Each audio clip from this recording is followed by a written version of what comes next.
Shh.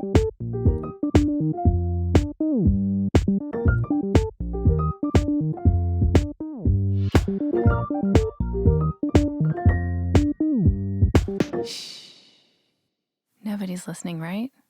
Hi, Andy. Morning.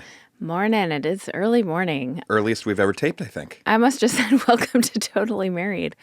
Woo! My brain is not firing at all cylinders, but excited to talk to you for an hour as though no one's listening. Mm-hmm. I'd love to know that someone out there is listening. Oh, now. man. A divorce lawyer in Canada is listening. Oh, thank God. Can we have this person on, what's that called? Retainer? Or what's it? Speed dial. Speed dial. Literally my fave podcast sent to you by patron Saint Monica and have... Oh, wait.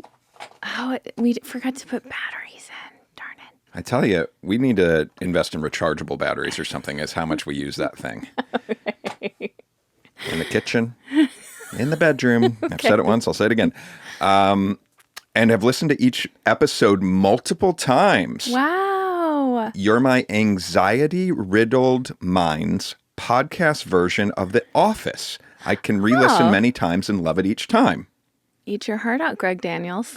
As a divorce lawyer, I wish all married couples shared the compassionate and loving approach you take to each other, even when you're ribbing one another. It's with love and kindness. Oh, that's so nice. So maybe we don't need them on speed dial. It sounds like this divorce lawyer isn't that jaded. I would think if you're a divorce lawyer, yeah, you're like, you would be there's like, no point in any unions of any sort whatsoever. This is refreshing to hear. It Thanks is for the refreshing. comment. I really like that. Yes, indeed. I want to give a shout out to IBOTTA for supporting Nobody's Listening Right. IBOTTA is a free app that lets you earn cash back every time you shop. You can earn on hundreds of items from groceries to toys to tech. Download the IBOTTA app now and use code NLR to get 100% cash back on your Thanksgiving feast starting November 1st. Just go to the App Store or Google Play Store and download the free IBOTTA app and use code NLR. That's awesome. I want to give thanks to DIPSEA for supporting Nobody's Listening, right? DIPSEA is an app that has over 1,000 spicy audiobooks. They bring scenarios to life with immersive soundscapes and realistic characters. Discover stories about second chance romances, adventurous vacation flings, and hot and heavy hookups. Get an extended 30-day free trial when you go to dipseastories.com/NLR. That's DIPSEA stories.com/NLR. Extended. Hey, do you remember Star 69? Yeah, of course. And did you ever do it? Yeah. Tell our younger listeners what this is. Okay. Well, there's star 69 and star 67. Oh, I've never heard of that. And I'm all about 69. You know? Yeah, we know. You'll be able to tell me which one is which because I have them confused in my brain. They're very related.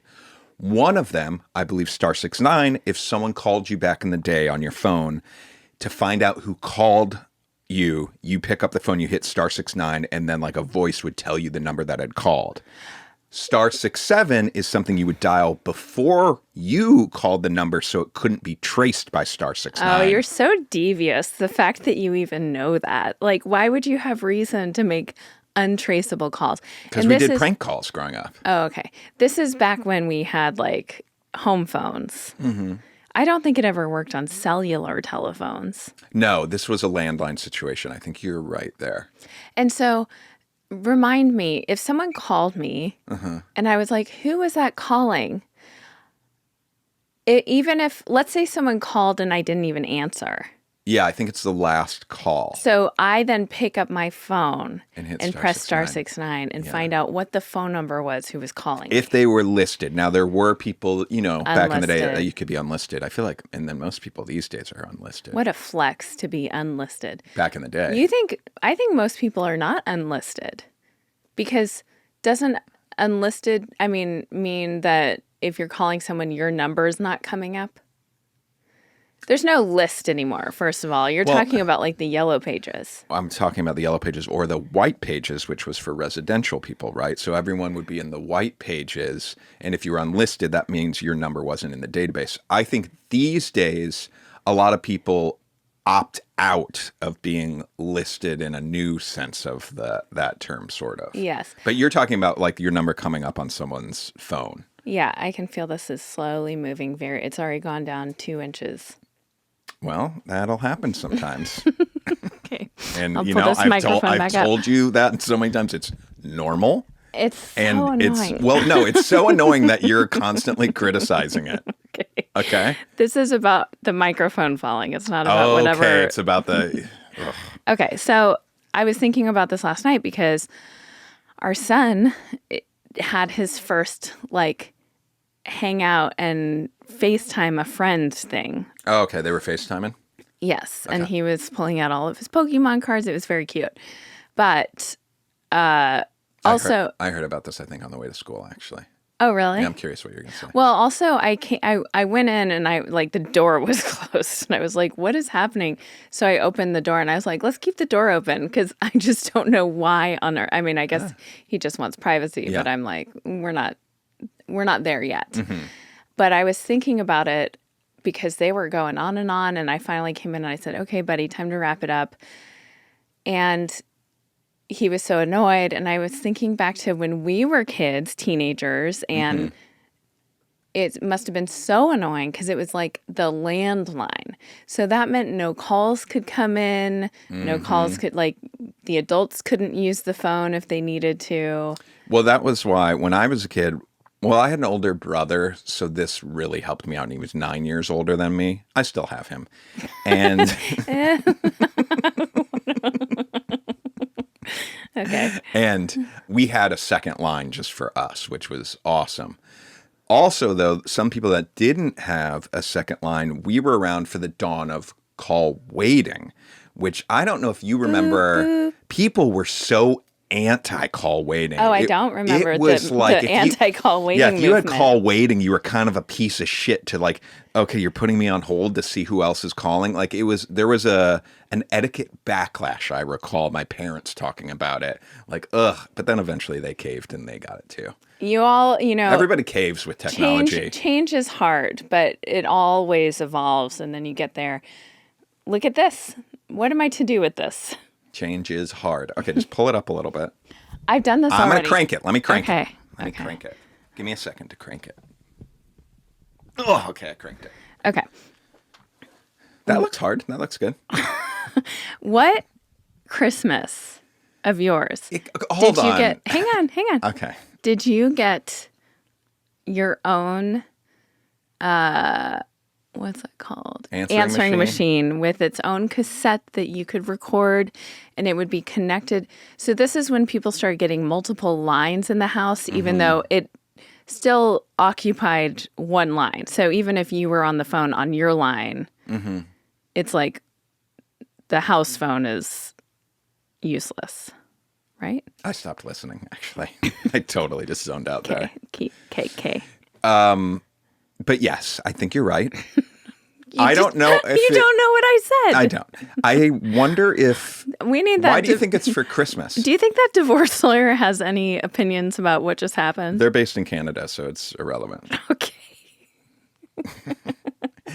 So I don't know why you think it must have been a Christmas gift. I don't think it was a Christmas gift. Because it was like, I feel like it was a big deal.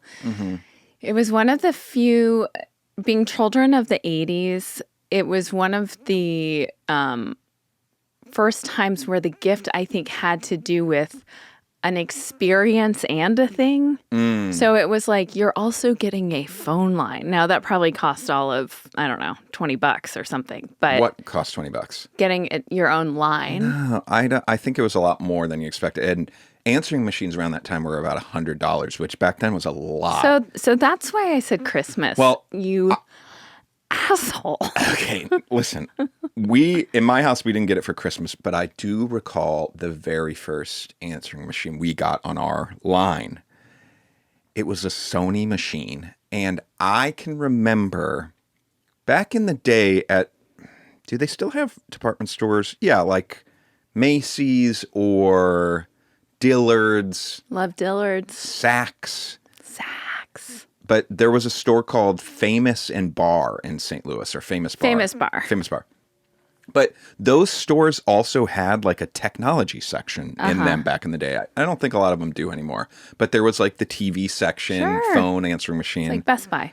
I can remember going to like Famous Bar. There was a great little in-store restaurant there that we would go to all the time. They had famous French onion soup at this place. Hey, you might want to, you're like leaning down. You might want to pull it up. I don't know. Like it's not good for your, I don't know why you're like leaning down to talk to it. I don't know why you're talking to me like that. Okay.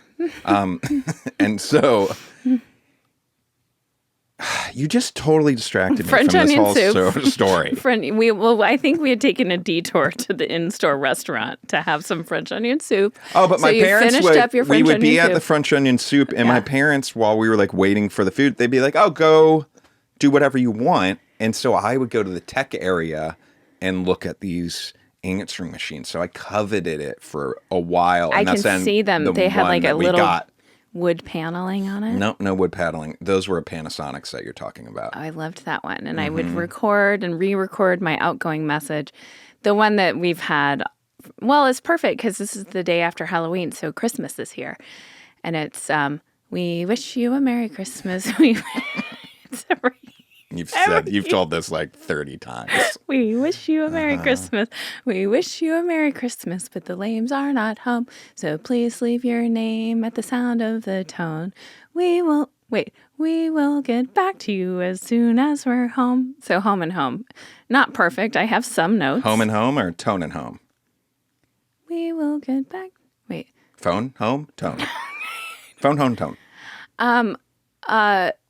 So do you remember that song? So bring us some figgy pudding. I was always like, what is figgy pudding? That sounds so good. I don't want to talk about Christmas on this show. Okay, we just got through Halloween last night. On this show? You mean this episode? This episode. Christmas is coming. Let's talk about last night's election. No. We've recorded this before the election, so we don't know what the world is today, just to be clear for everyone. I'm a little on edge. Maybe I'm coming at, I don't know if I am or not, or I can't tell if we're feeling feisty, but because I'm getting on a plane in a few hours. Oh my God. Let's talk about your plane trip and what you decide to wear. Okay, you can talk about what I'm wearing. You're wearing. Why are you? Because it's funny. I don't know. I mean, I'm glad you did this, and I think it's like one of the reasons I like you so much. But I don't know, because every ounce of me wants to really make fun of you for this, which I guess I'm doing right now. But you decided to wear this cute sweater that has a puppy on the front, or a dog? I'm going to Boston. It's cold there. And it's like kind of, I think, a preppy city. I also, as you know, I have... Wait, you calculated Boston into this choice? Thinking that this was the way to go. Andy, it's like you've forgotten who I am. This is part of my winter wardrobe. Okay. You've seen this dog sweater a million times. I have seen it many times, but you're getting on a plane to go to a city. And I want to look somewhat put together. I mean, I am... What? Do I not look put together? I'm really confused. You look put together, but you're wearing a sweater with a dog on it. So what? It's a choice. Why is it a choice? Because everyone you sit, like when you walk down the plane aisle, people are going to be like, oh, lady with dog sweater. That comes with like a lot of connotations. What are you talking about? This is a Ralph Lauren sweater. Yeah. Has a dog on it. I love the sweater. I wear it all the time. I'm going to Boston. It's cold there. So I'm pulling out my winter gear. I am incredibly anxious about the flight. I don't want to get into it really, but... So this brings you comfort? Well, I've just been, like, you're getting into my head because I've been overthinking every detail. Like, I'm going for literally less than 2 days. I'm going for 40 hours. I'm, like, foaming at the mouth. And this was calculated? Well, like, it's like what it is. It's like what happens when you're spiraling about something. And if you think I hadn't gone through every piece of my wardrobe... What else was on the table, though? I mean, Wait, do I need to change? Honestly, Andy, I'm so confused. okay. I'm so in my head about it. I'm trying to think if I have a piece of clothing that we can do an analogy that makes sense. There is nothing wrong with your cute dog sweater, okay? Yeah, There's nothing it's a great wrong. Sweater. But it's kind of a statement on a plane. Why? Because what would you be wearing? I would wear probably something more low key, but I guess everything I have is more low key, more casual. But also, I don't understand though. This is very casual to me. I put a collar under it, so it looks a little bit more polished. I don't know what to do. It's adorable. It's just if you sat down next to me on a plane, I'd be like, oh, dog lady sweater lady. Dog lady? Dog lady? Dog sweater lady. Mm-hmm. Lady is tough for me to hear. This might be the cognitive dissonance that's happening. Is this sweater on like a high school person sends a much different message, or like someone in their early 20s than a well put together, beautiful lady like yourself? So is it too immature? No. Oh, no, it's not immature. Also, I want you to know something. Yeah. I feel like I don't know why, because I don't actually know why this is funny. It's really funny to me. I'm like, I don't get it, but also my brain isn't really. Maybe there's nothing to get, honestly. I might just be an asshole, too. That's a huge possibility.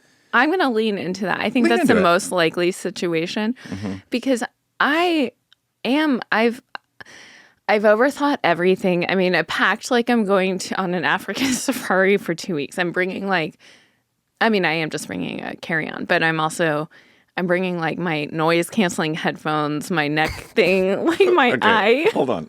My eye thing. Listen.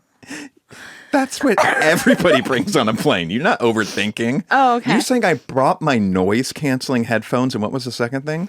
My neck pillow. Those are like the two things that people only have for planes. So It makes total sense. Okay. Well, I feel like you're gonna find this funny, but I don't know why. But earlier, I put on a tartan headband that I thought looked nice. I opted against it, but I feel like... can we rewind a little bit? I have to say, the lady of it all is really hard. Well, I'm telling you, the dog sweater's not helping you in the lady category. That, like, if there's an SAT question, okay? Yeah. What about my nails? They're awesome. I love your nails. But the SAT question is, hooded sweatshirt is to 20-year-old as... dog sweater is to lady. Like that would be the thing. That's not the perfect example. Okay. Maybe not the perfect example. Well, what's hard for me is because I'm kind of hearing, I feel like if I looked like a really hot mom who was like cool and I was wearing this outfit. You're worried about too many people coming on to you on the plane. No. If that were the case, I feel like it would be like, oh, she's cool, kind of, Ralph Lauren put together. And I guess that's what I'm going for. But the way you're describing it is kind of like frumpy, sad lady who like knitted a homemade dog sweater. Those are not words that came out of my mouth. But you're saying it. You're saying it without saying it. No. Do you see me as like an old? No, not at all. Okay. That's the thing. Not at all. And I don't think you should change your outfit. Don't I just look like a fun, like this sweatshirt or a sweater has a bit of whimsy? Yes, it does. A fun kind of preppy. Am I right here? I think so. Yeah, I think I would say that. I hope like somewhat attractive. I mean, who cares? But I do. No, you're very attractive. You look like going on a trip, a cross country, domestic flight. I'm going to be on the plane for 5.5 hours. So It's a long flight. That's a long flight. I wanted to feel comfortable, but I also didn't want to wear like sweats. Right. And I get wanted to look like some thought went into it, but also not like, I mean, I didn't want to look like, oh, there's the dog sweater lady. But who was saying it? Oh, Chris Fleming, the stand-up comedian who I find so funny. There was an Instagram post of his and he was talking, I forget what the context was, but he was talking about when you're on a plane and you know who the problem is going to be, like when you're sitting down, when you see a grown woman with pigtails like bopping down the aisle, you go, oh no.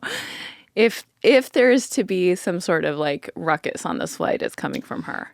The people that take up too much energy on a flight, those people are wild. Wild.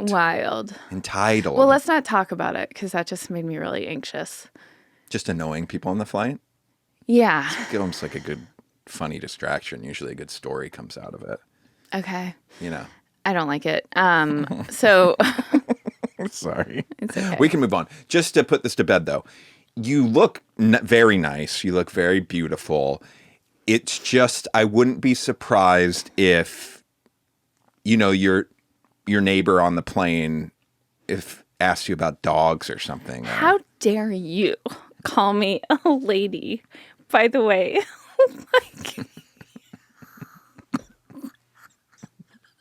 You're 45. Yeah. You don't get to call people ladies. Like, you're saying it like you're 20 years old and going, oh, there's the dog. Wait, no. I can say lady. What did you want me to What's say? What's the male equivalent? It's so, I can't even. What do you want me to say? I'm sorry, this exact same sweater without a dog on it, you're a woman. With the dog on it, you're a lady. Okay? Even if you're a 60-year-old man? What? The way you're saying it is as though you're like a cool 20-year-old guy going, oh, that lady. No, see, again, you're putting words into my mouth. Okay. Yeah. Yeah. Okay.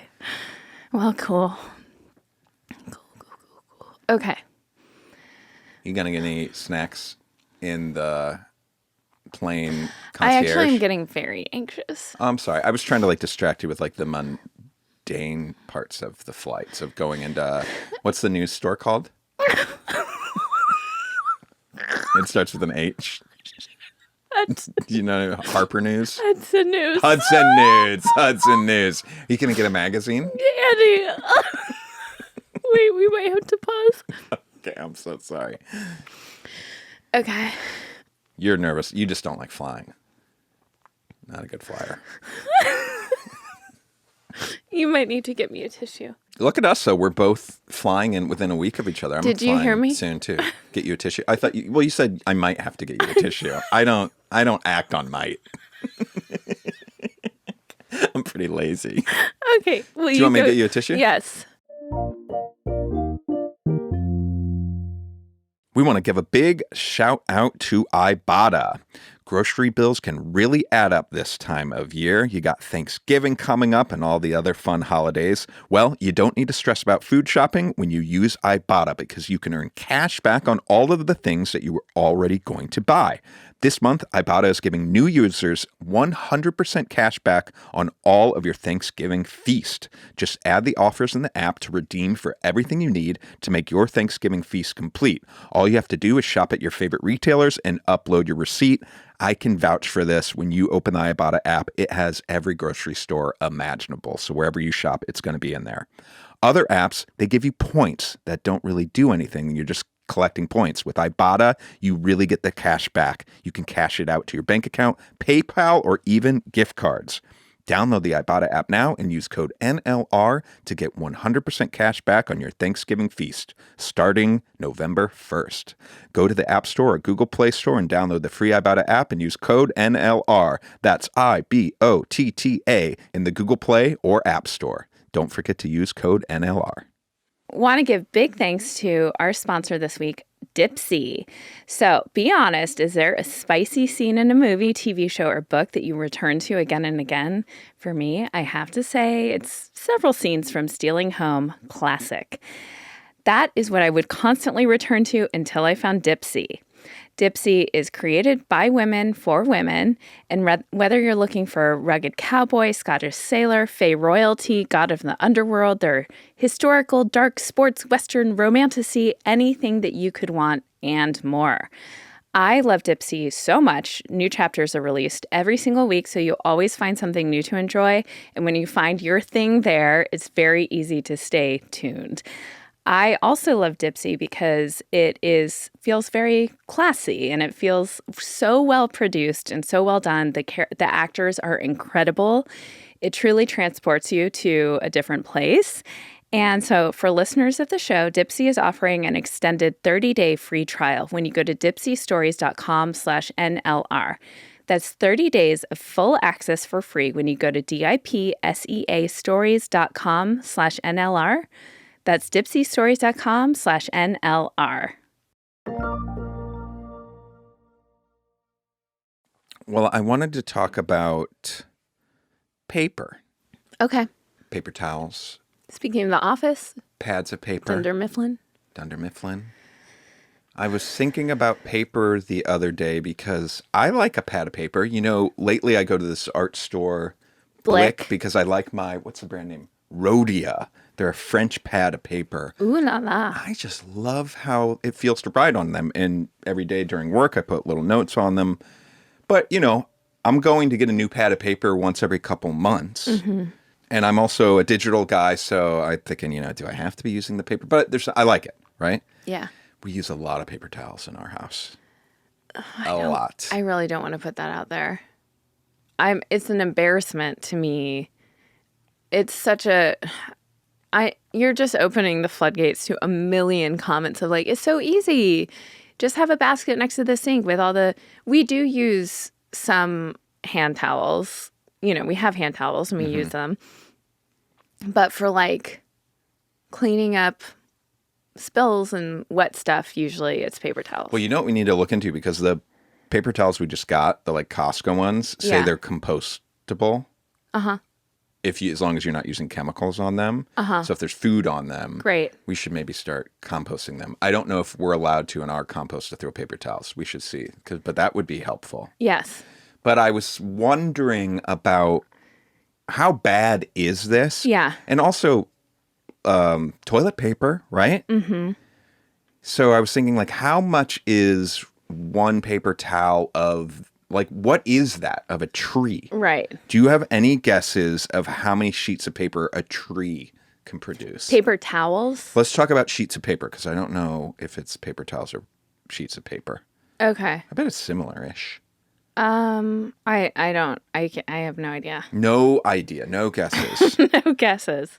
Like me using, let's say that's 100 pieces of paper.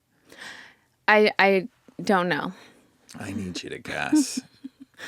You have no guess how many pieces of paper comes out of one tree? Well, trees are all different sizes. But they're the kind of trees they're growing to make paper. 2,000. That's a great guess. About 10 to 20,000.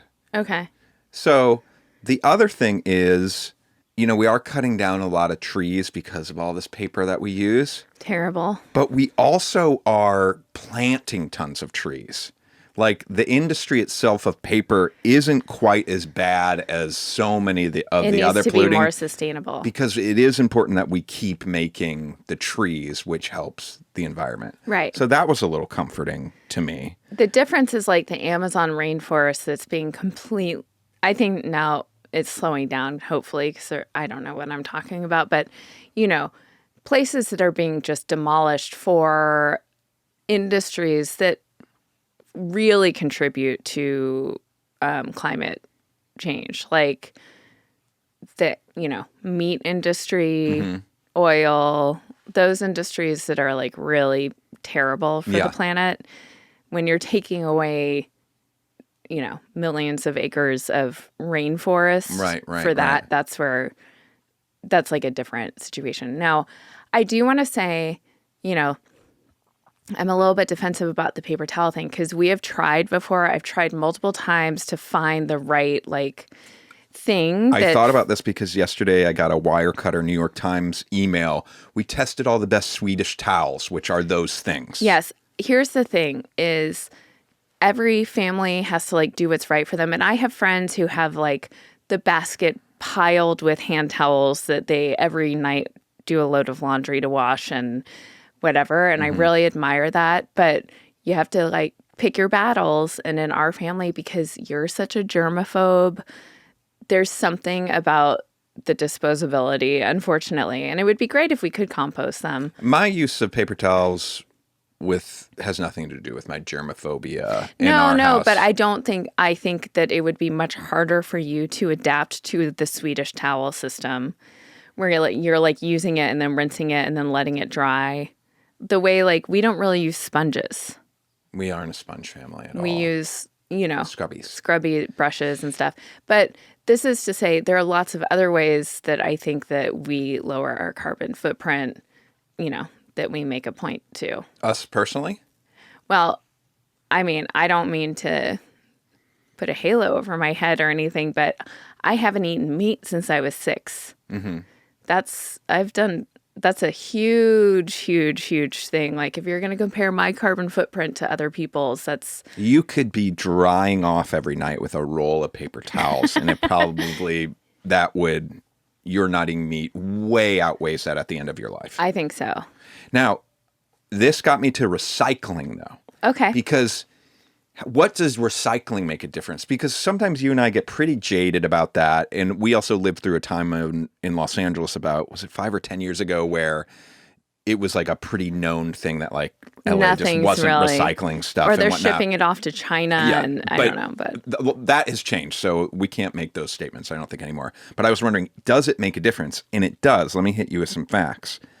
Paper recycling helps reduce greenhouse gas emissions. It takes 70% less energy and water to recycle paper than create new paper. Wow, that's great to know. I didn't know it was that big of a thing. That's great. Do you remember like when recycling began and it was basically just aluminum cans? Yeah. That was kind of all we were recycling. And newspapers.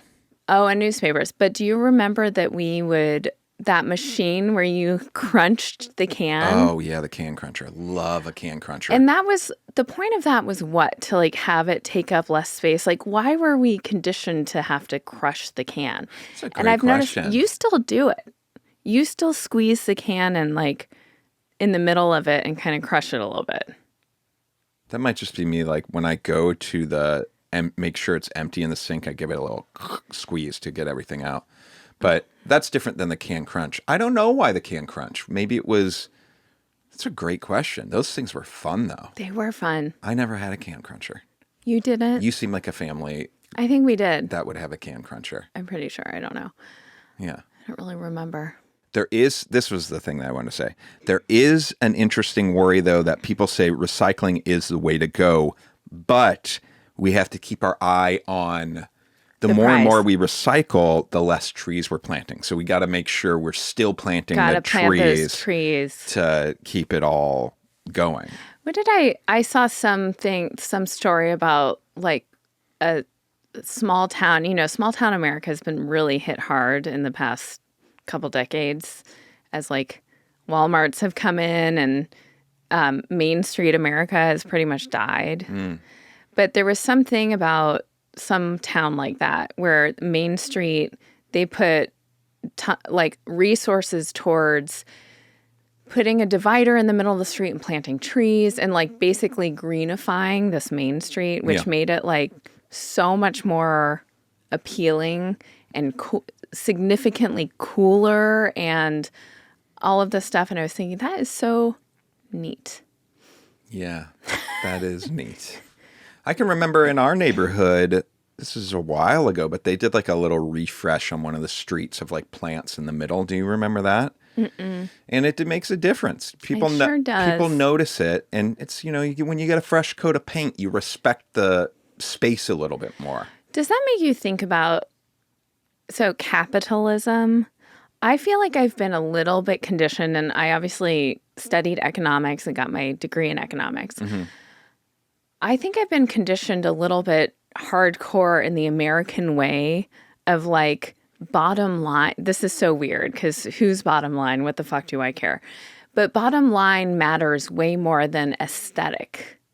Like, I can see... Give an example, but you are hardcore. I will validate that. But give an example. What is an example where, unfortunately, I'm looking at that kind of, let's greenify the space through the lens of, well, what is the net benefit here? Or You mean if you're on the community... Yeah. Like, is it worth it to plant some pretty flowers, but you're not taking into account kind of the joy that brings people and how it's nice to have nice looking things? And it's because that benefit is harder to quantify and research and get data on. So if you're on the board of your community and you have $100,000 and you're arguing, I really think we should spend 60 of that on refreshing all the landscaping around the community center, right? And then let's do the other 40,000 for a new basketball court and fix the playground a little bit, right? Right. But someone else is like, no, listen, we got to fix the basketball court. That's non-negotiable. But the rest of that money, we should invest in, what's a good example? Something that's more tangible that you would see results on. A bus, like widening the lane for buses. Love it. Love it. That we need to do that because the traffic we're forecasting, traffic ain't too bad right now, but in 10 years, it's going to be way worse. And people are like, we have data on that and whatnot, this, that. It is getting worse. But you're like, but you don't understand. The new landscaping is going to uplift our community. Like when you see the poppies. It just makes a difference. Yes. I can think of that in terms of, I feel like I've seen that around LA in, not just in our area, but in some other areas where we'll do stuff at like some of the county parks and whatnot. When you see these new parks investing in new community centers or stuff like that, it really makes a big difference in the community. I was talking to a fellow parent the other day about this. Yeah. And we were talking about a particular community center that's not actually our neighborhood. It's a different one that you're familiar with, but that they've like changed it from the ground up over 3 years and just how huge of a difference that makes. It makes such a big difference. And I also think it encourages community. Last night was Halloween. We have such a sweet neighborhood and the neighborhood kids all gather at one house. And it's so, I was so like overcome with gratitude last night for the vibe of our neighborhood and the kids going out in the street to trick or treat. So much fun. And I feel like when things look nice out in the world and like when infrastructure is there for like playgrounds and things like that, it fosters a sense of community in a much bigger way than if you were to put that money towards retrofitting blah, blah, blah, whatever. Yeah. Not that that's not important too, but, Anyway, I don't want this podcast to become a whole podcast about Christian Instagram. Oh, but it could be so easily. This is what I wanted to bring up. I'm almost like, should we start an offshoot podcast? It's just about, I have so much to say. Every Christian Instagram post I come across, I have thoughts on. I've sent you several. I think that you are not just in Christian Instagram. I think these are parodies that people are making. No. What about the one we saw the other day? I know. You're very fixated on that one because it was genius and amazing. And it was basically perfect. And we can't find it again. It was a guy on the beach who is like up to camera and he's like, and the text is like, at one time in my life, I thought I was gay. And then he like backs up from the camera. God hadn't brought into my life my cousin. And this girl runs up to him and like hugs jumps him. Into his arms. That was obviously a parody, but this is very real. So there's one that I wanted to talk to you about. Okay, that's fine. But I'm saying tread lightly here because you are definitely getting both worlds, I think, coming together. A little bit, but in some of them it is very, very, very, very hard to tell. And I have to kind of dig a little deeper. Got it. That one, I did need to go to the comments. And of course, the comments were like, who else came here to make sure this was a parody? Because it feels a little too close. So this one is part 2, and it's this beautiful, all these people are so pretty. Yeah, they really are. Maybe that's, and I also am like, if I am exposed to enough of this, am I going to, Dye your hair blonde? no, like find my way back? Well, that's what they're trying. Yeah, they're going to try to get you. So beautiful woman. And it says part 2, simple tips for young Christian wives to spice up your marriage. Oh, yes. And to be clear, do you think this is real or parody? This is very real. Okay. 1, do the little things. Is he working outside? Bring him some cold lemonade. That's nice. Is he working late one day? Bring him a treat. Very nice. Is he feeling down? Make his favorite meal. That's so nice. So nice. The little things become the big things. I will co-sign this. Is this the entire post? No. Okay, I was going to say, because this all sounds great, very thoughtful. Well, all of it's going to sound great. But Okay, this is interesting. Keep going. okay. What I want to know is this going both ways? Like, is the husband doing a post that's like, is he he working outside thing? Like, I assume his version of it is like, is she cleaning up the house? Bring her a cold lemonade. Is she like wiping all of the baby's bottoms? Bring her a treat, that Okay. sort of thing. Sure, okay. I don't think it's going both ways. Fair enough. Keep going. Okay. Ask him in which areas, and I want to ask you this. Okay. In which areas does he feel you could serve him better? Ask him. Okay, very thoughtful. Be straight up and have the vulnerable conversations, and then be ready to put in the work. Yes. In what areas do you, Andy, think that I, Elizabeth, could serve you better? I think that sometimes whenever I ask you to get me something, when I ask you, you very rarely get it for me. But when you ask me to get something, you have this power over me that I'm going to get it for you. This is not true at all. So that's one area where I think That's that not you could fair at all. By the way, you asked me last night to get your goddamn mouth guard, and I was getting up to get it. I know it was And- it was and beautiful. It was beautiful. I feel like more often than you, if we're going to be using generalized terms, I think ahead of what you might want or need. So I might not have to ask for it. Yeah. Got it. So you're already doing what this lady's suggesting, sort of. Yeah. Okay. Hey, and just to be clear, I some of that was said with some levity. I'm not really attacking you. You know what I mean? I know. Great. Especially because I'm so vulnerable. Okay. Next, don't overwork yourself during the day so that you have some energy left for your husband in the evening.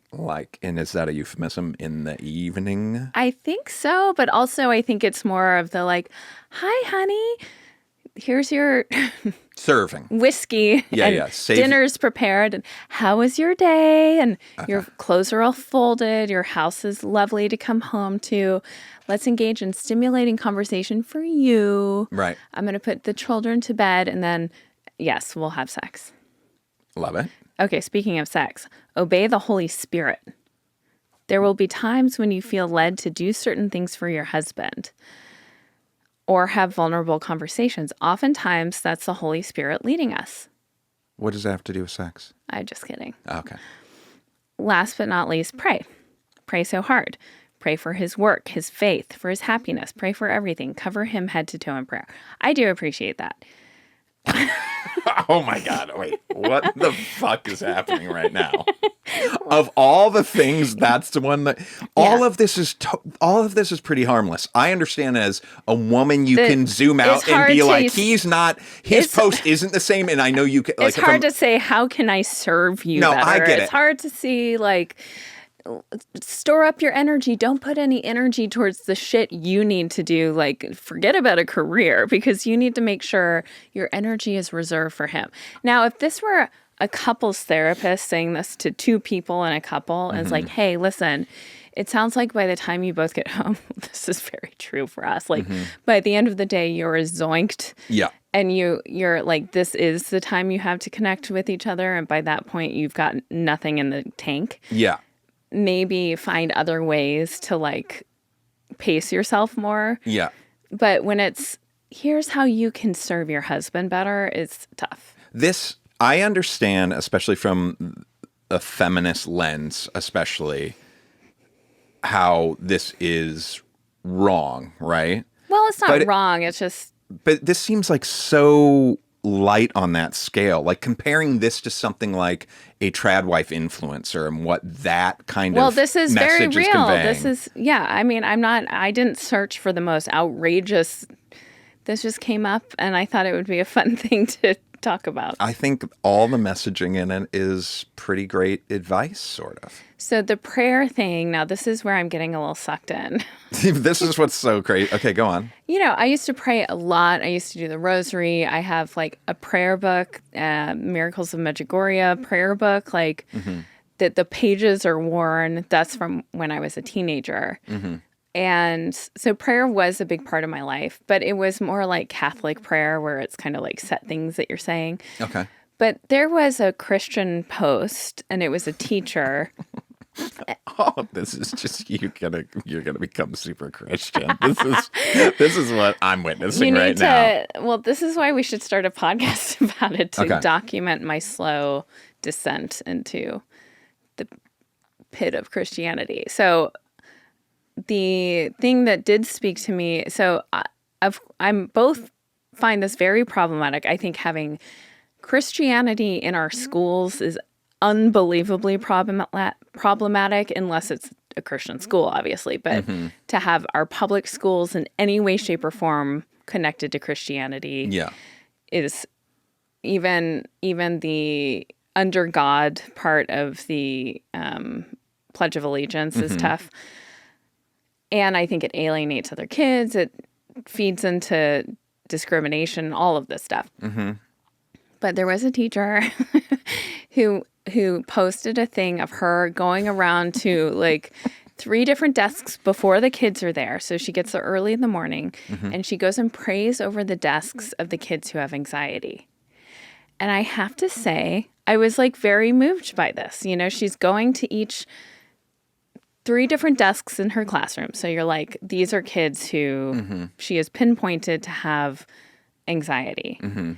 Now, my concern would be as a teacher, are you thinking, oh, I've prayed over their desks, like that's how I'm addressing their anxiety issues versus, not that it's a teacher's job necessarily, but it is to be tuned in and to get kids help if they should need it. So with like the school counselor or something, they're talking to the parents, are you just praying the anxiety away? Similar to maybe, here's a great example. Let's say you find out a kid's gay, you're trying to pray the gay away instead of... But isn't that a great example of you're saying, are they just thinking like, I'm going to fix this problem? Where it's like, no, you don't fix this problem. Do you see my point? It's a problematic example in the sense of, just to be clear, you don't think that gay is a problem the way anxiety is. No. You see how that could be confusing.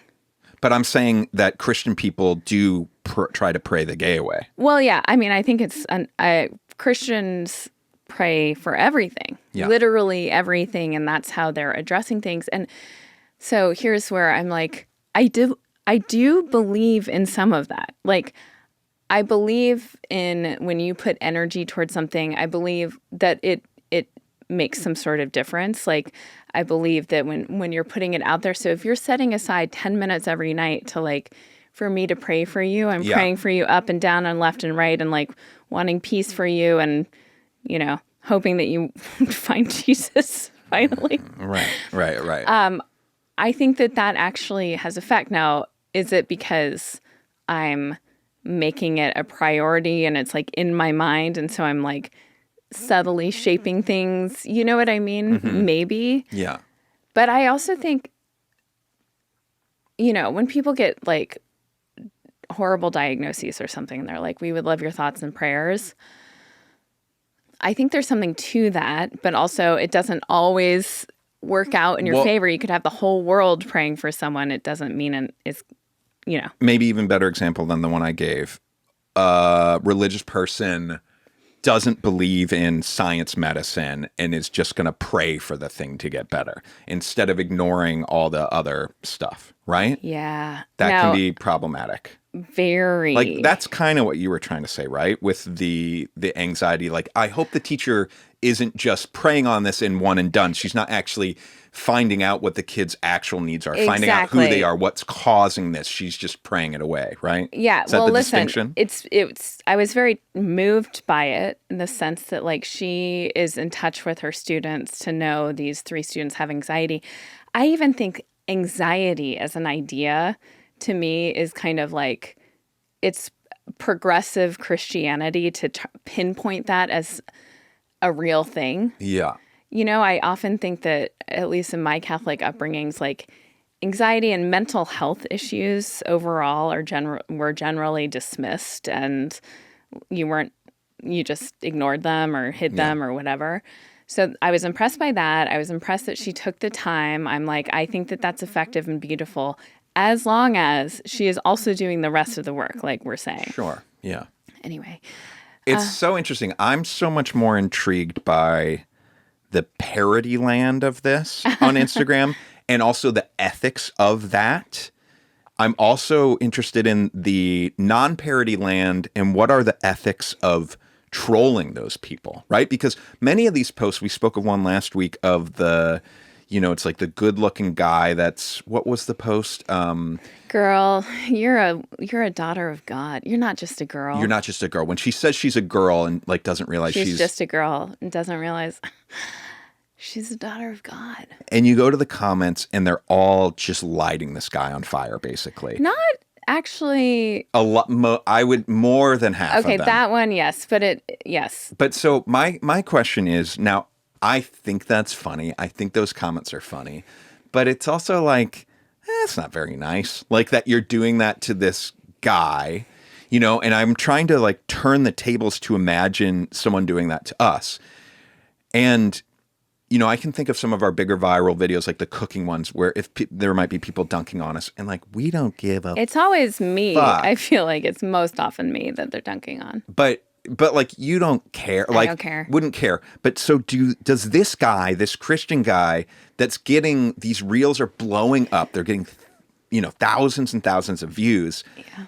Is he stoked on that and he doesn't care about the trolls, or are the trolls really getting under his skin? And is it unethical to troll that kind of stuff where, like... No, well, it depends on how trolling you're getting. I mean, that one specifically, we already talked about it, so I want to talk about some others that have come up, but what had a stink of misogyny on it. It's also crossover with this, like, and I've seen a lot in the Christian land, but also not Christian, where it's like, really objectively hot guys like in their cars and close-ups of them and just them like looking hot. Yeah. And then some text on the bottom of like they figured it all out. And I hate that so much. What do you mean they figured it all out? I'm sure you've seen the one where the guy's like, if you had 24 hours with me and I had to do anything you said, what would you do? And the joke now has become like women like me going, all right, I have like my deck needs to be sanded and whatever. These aren't Christian things anymore. Right. This is just gotcha. So it's okay. Annoying. The stink of misogyny of being like all women are saying, I'm just a girl, Yeah. So I'm fine with people calling it out, and it made me feel not alone when I saw some of the comments. The meaner ones are mean just for the sake of being mean. That's not cool. But also he's hacked the system, and all these people have, that if you're trolling him, you aren't with Jesus. So what the fuck does he care? Well, that's my question. You're nailing it. I'm telling you. Do you think that person is like, oh, these fucking people don't get it? Like, do you think it's not ruffling his feathers at all? No, he feels sorry for all these pathetic souls that are going to rot in hell. He's laughing about them. Like, oh, you haven't unlocked the universe or whatever. But some other ones that I saw that were very funny. One, this guy did deserve to be trolled. And I didn't even see the end of the video because I so quickly went to the comments. Okay. But it was like, anytime I'm tempted and you see him going to under his bed and there's a full roll of toilet paper just sitting there. This is, he's punking people. No. He's got to be. Andy, you are not in this world like me. No, he's not. Okay, go on. This is a real post from Okay. a Christian influencer. Okay. Anytime I'm tempted, and he goes under his bed, and there's a full roll of toilet paper, and then what looks like a soft soap dispenser. Okay. Lotion, you mean? Just a lotion dispenser. No. Okay. It looks like a soft soap dispenser. The brand? Okay. He puts it on his desk, and then the rest of the thing is and I think there's on his desk is a picture of Jesus or something, and the rest of it would be like, I'm reminded that I don't need that or whatever. Jesus basically calls him away from being tempted. The comments, I immediately went to the comments because the comments were so funny, and I wish I had saved this post. I need to start saving them, but I don't want all of my saved posts to be You're already in it. Just start saving them. Everyone's like, is that soap? It's like, and some people are like, is that hand sanitizer? Like this human being has never masturbated in his life. Like he's using soft soap and then like thin 1-ply toilet paper. He's doing paper mache on his dick with soap and toilet paper. Okay, but so you're saying it looks like the soft soap brand of dispenser. It looks like the soap dispensers we have in our bathroom. Okay, so now, let me just put this out there to you. You're probably right. It's completely real. But the idea that it's parody and that this person thought to use a soap bottle on purpose is so next level to me. And that's what I think some of these people are doing. It's not. I mean, I think you saw that one that was so clever, and maybe there are some out there, but this one was very, very real.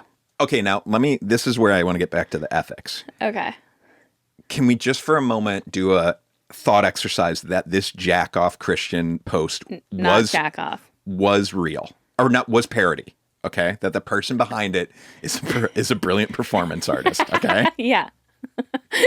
What are the ethics of doing that and making that content? Like if that person, he just on a whim is like, who cares? This would be pretty funny. And then it gets like all these views. And then he's like, I'm leaning into this. It's like, what are the ethics of the trad wife parodies? And some of them have never broken the veil. Like they're so subtly a parody. There's one specific account that does such a good job. And like the way she places her body and her voice and everything is so trad wife. And there's always something that's just a little bit over the line, which is saying a lot for these trad wives. Yeah. And you're like, is this a parody? And she hasn't really broken the what's that called? The fourth wall yet to say, hey, everyone, I'm totally making fun of these people. I find that content so delightful Me because too. it really is. It is social commentary and it's performance art. Like it is so artful. It is. That I love the idea that half the people watching this think it's real and then the other half are like, holy shit, this is incredible. Exactly. Now, the ethics of it, first of all, I'm like, of all the things to worry about ethics, I don't think this is one of the places that matters that much. Yeah. I mean, listen, I don't know really what we have to work with, but if someone created some like podcast parody account and it was two married people talking about like literally nothing and mocking this style of podcast, I would probably find it very funny and fun. Yes. So, but I think that if it's so close to the content that you can't even almost tell, then the ethics are totally fine. It's literally like shining a spotlight on it and going, hey, like if you could so easily think that some guy is getting 1-ply toilet paper and soap out of under his bed and a picture card of Jesus Christ is stopping him in his tracks, then like you're not really trolling anything. Do you know what I mean? Yeah. By the way, I have a question. Like, the soap was the thing that really threw me, and I had to go to the comment section immediately just because I was like, are guys jerking off soap? Yeah. That the answer to that's like no, probably. Not unless there was like maybe you were in the shower or something Okay. like that. Yeah, but like No. not keeping a thing Next of soft to a soap. desk. No. And how about toilet paper? Like that one threw me. Is that What part of the toilet paper threw you? That someone might like you're lathering up and then release using toilet paper to like. Oh my God, Elizabeth. Oh, it's This to is the catch dumbest it. It's to thing catch you've ever. it. This is the dumbest thing you've ever said on this. This entire time, I was gonna circle back and be like, "You seem pretty hung up on the 1-ply toilet paper of it." But even in where your brain was, 1-ply, 2-ply, 40-ply doesn't even make a difference. You thought they were using the toilet paper as some sort of jack-off mechanism? You know, on our Patreon episode, patreon.com/nobody's listening, right, where I was talking about my genius invention, which is the fuck cup. No, it's, yeah. I thought maybe you're making your own little fuck cup and you're making a little like pot of toilet paper and then you're putting a lot of soap in it. Oh. Oh my God. What the fuck? No, it's just to clean up. It's to catch it. As simple as it's a cleanup device. Okay? Period. Clean up. You're envisioning some contraption. You're so sick. You are a pervert. Jeez. No, don't say that. You know what this is? Don't say I'm a pervert. I'm not. Don't shame me. Don't do it. Okay, I won't do it. Wow. What were you going to say? Or was it shaming me? Yeah, it was definitely piling on that whole thing. So, yeah. Okay. I need to go lay down. My back is bugging me. I think it's like anxiety. So I think we're good, right? Yeah. Okay. Good night. Good night.